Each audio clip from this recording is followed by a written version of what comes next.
Here's an update on the N63 turbo upgrade that I'm converting to a Gen 2 GTX 3076R.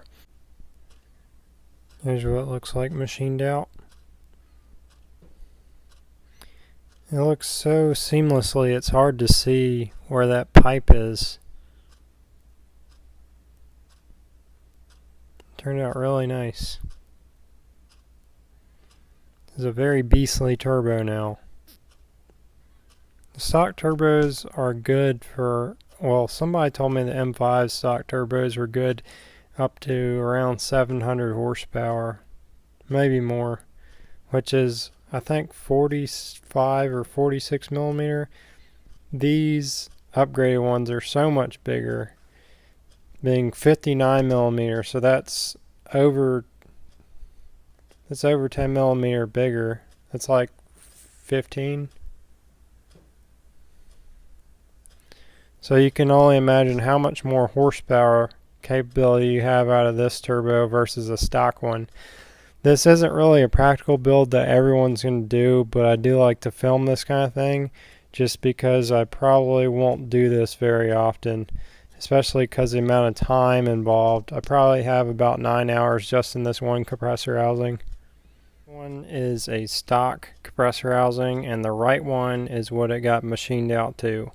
And here's the cartridge. On the right here is a ball bearing center cartridge. I made an adapter plate to fit into the N63 factory compressor housing.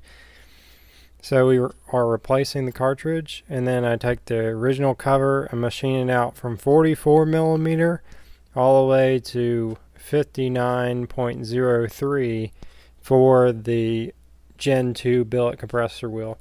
The Gen 2 billet wheel is 58.23 millimeter. So I've machined it out 0.8 millimeter bigger on the inside bore. And then I redid the radius area. The depth is quite a bit deeper than the factory compressor wheel that was in it before. So I marked my location for the depth of the compressor wheel and faced that off and then carved out the radius. Here's what the exhaust housing looks like.